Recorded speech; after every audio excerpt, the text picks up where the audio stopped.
de quilômetros para juntos nessa noite celebrarmos essa realidade que nos faz um, que nos aproxima, que nos une. E na esperança de colaborar com os propósitos de todos aqueles que muito trabalharam para que vocês pudessem estar aqui celebrando ao Senhor, eu vou de forma breve compartilhar com vocês uma palavra, e na sequência nós continuamos celebrando ao Senhor. Podemos assim fazer? Amém? Amém? A princípio, 3 textos: Romanos capítulo 10, versículo 9, 1 João capítulo 2, versículo 23 e Mateus capítulo 7, versículo 21. Começando por Romanos, escrita pelo apóstolo Paulo, inspirado pelo Espírito Santo. Capítulo 10, versículo 9, assim nós lemos: se você confessar com a sua boca que Jesus é o Senhor e crer no seu coração que Deus o ressuscitou dentre os mortos, será salvo. 1 João capítulo 2, versículo 23: todo o que nega o Filho também não tem o Pai. Mas quem confessa publicamente o Filho tem também o Pai. Em Mateus capítulo 7, versículo 21, palavras do nosso Senhor Jesus, enquanto Ele andou no nosso meio em carne: nem todo aquele que me diz Senhor, Senhor entrará no reino dos céus, mas apenas aquele que faz a vontade de meu Pai que está nos céus. Se você confessar com a sua boca que Jesus é o Senhor, quem confessa publicamente o Filho tem também o Pai. Mas nem todo aquele que me diz Senhor, Senhor entrará no reino dos céus. Que o Senhor nos dê ouvidos para ouvir, uma mente para compreender, um coração para receber a sua boa palavra. Para a glória de Cristo Jesus. Amém. Amém. Amém. O mestre dos mestres, o professor John Stott, ele chegou a dizer que se nós tivéssemos que reduzir o Evangelho em uma só frase, ele chegou a dizer que a versão mais abreviada possível do Evangelho é essa frase: Jesus Cristo é o Senhor. Jesus é o Senhor. Jesus é o Senhor. É isso que a Bíblia busca nos revelar, busca nos mostrar. E é sobre esse termo, é sobre essa palavra Senhor que eu quero gastar alguns minutos aqui com vocês, porque eu acredito que a nossa compreensão do termo vai trazer uma melhor compreensão de quem Ele é e consequentemente de quem nós somos.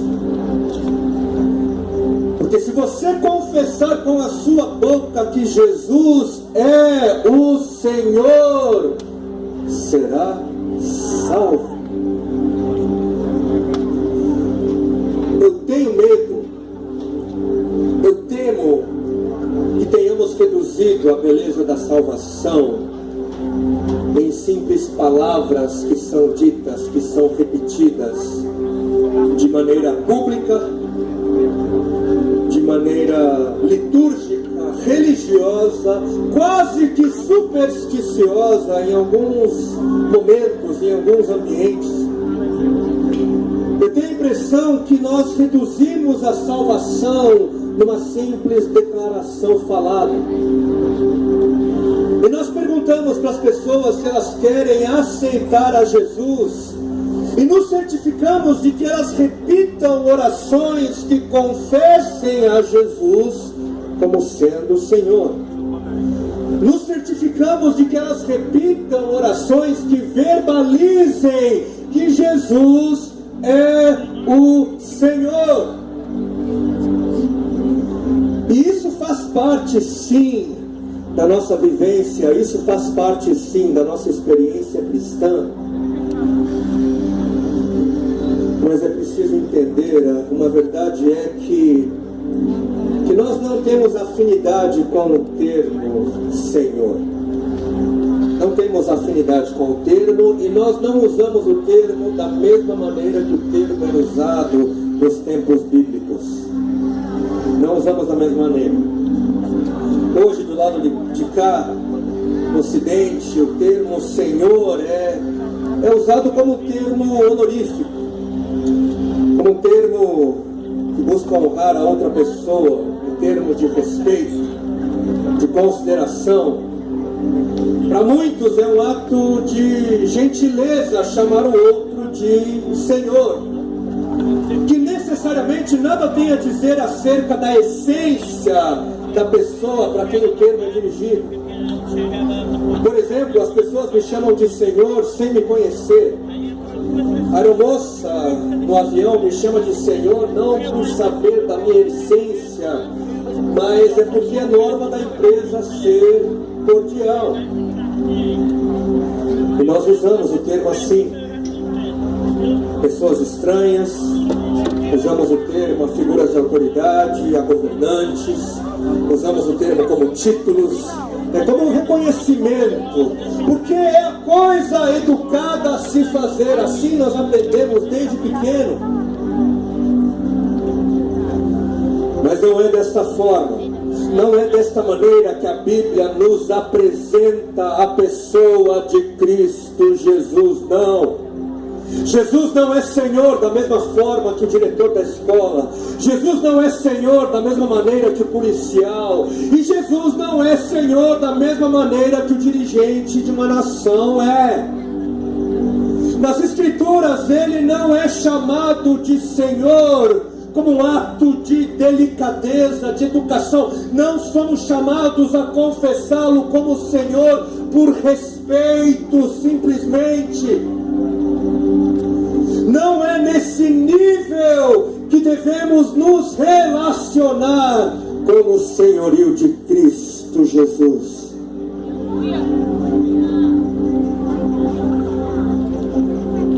Nós somos uma geração bem peculiar. Nós somos uma geração que tem aversão a figuras de autoridade. A gente, como sociedade, a gente não gosta dessas figuras. E nós cantamos canções que celebram, canções famosas que celebram a rebeldia. A gente gosta de glorificar, de aplaudir aqueles que desrespeitam figuras de autoridade. Como sociedade não gostamos dessas figuras. E as piadas não acabam, Gostamos de zombar dos anciãos, gostamos de zombar dos pais, das sogras, dos professores, dos pastores, enfim, das figuras de autoridade. E como sociedade não gostamos de perceber a autoridade no outro. De forma geral, a gente não gosta. Só se for na gente. Só se for em nós. Aí a coisa muda. Porque essa aversão toda, esse desgosto todo existe porque no fundo a gente quer ser Senhor. No fundo nós queremos. Mas a gente não quer ser Senhor de maneira honrosa simplesmente. A gente não quer ser Senhor como um título decorativo, não. A gente quer ser Senhor de verdade, na essência. Mas que verdade, que essência é essa? O termo Senhor, a palavra Senhor, foi a palavra que nós usamos para traduzir uma palavra do grego, o Kyrios, ou Kyrios, eu prefiro Kyrios. Novo Testamento, como muitos sabem, foi escrito originalmente no grego.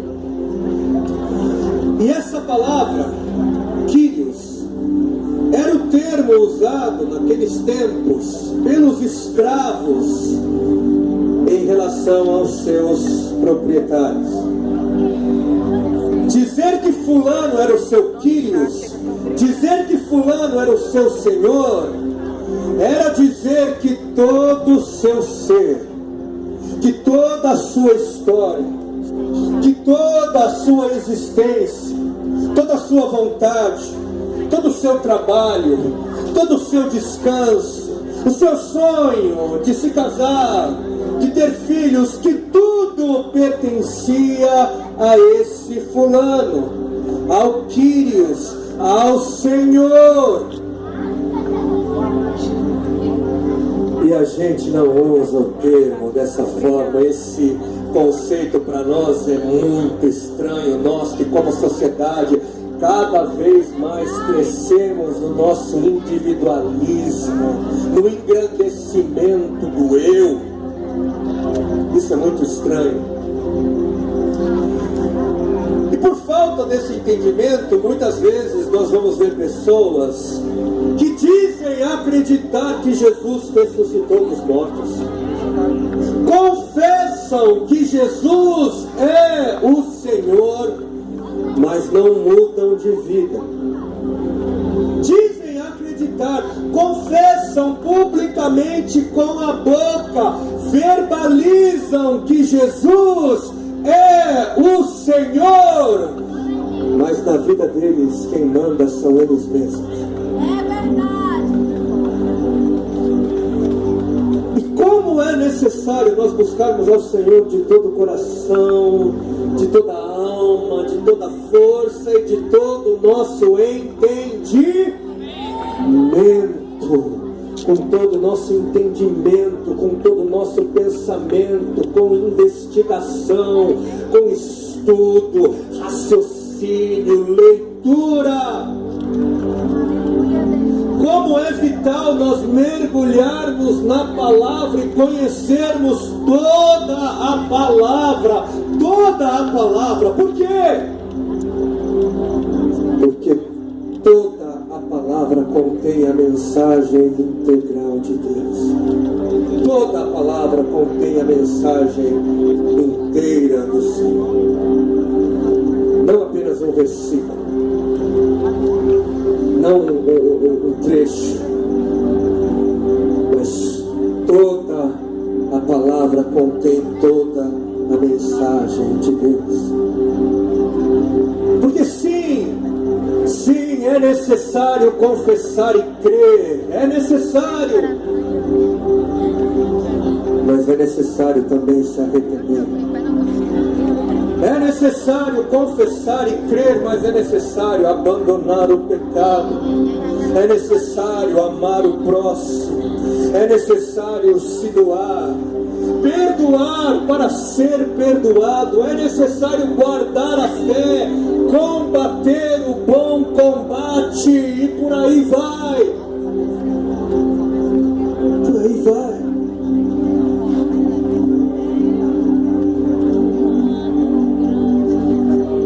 E algo que eu creio ser importante nós sabermos também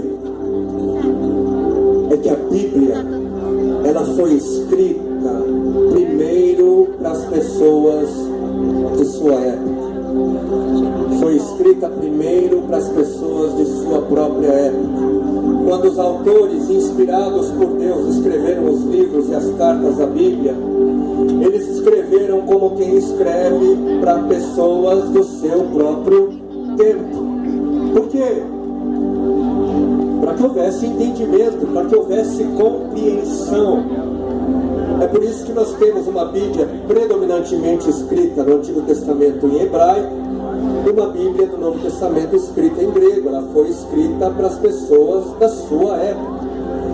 E nós sabemos que é uma questão de linguagem, de linguística, né? As palavras, os conceitos, conforme a cultura vai mudando, os significados das palavras também vão mudando.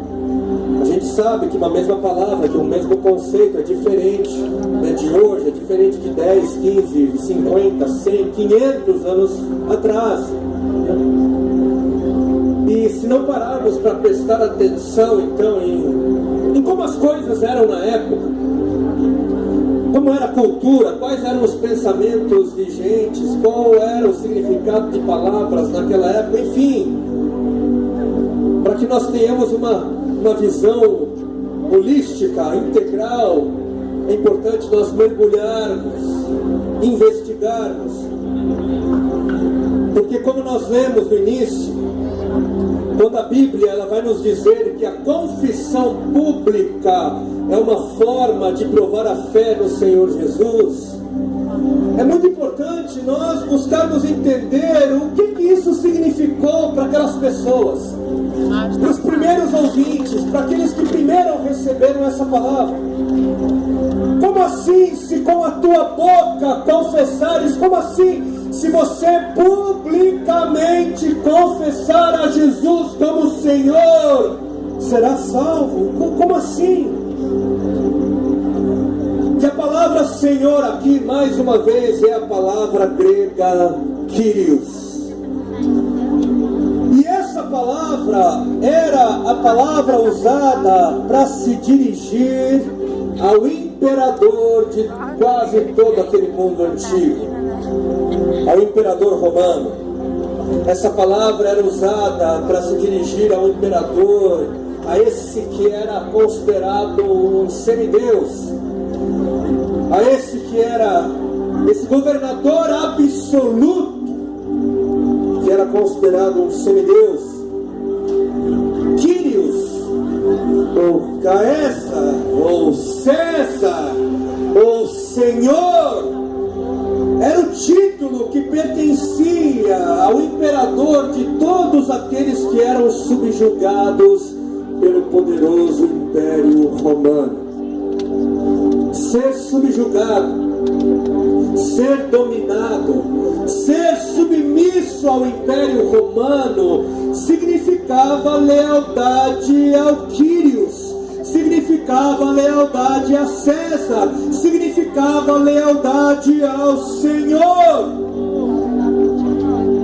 E na época do apóstolo Paulo, Kyrios, ou César de todos, era o temido e sanguinário Nero, que inclusive assassinou o próprio apóstolo Paulo e perseguiu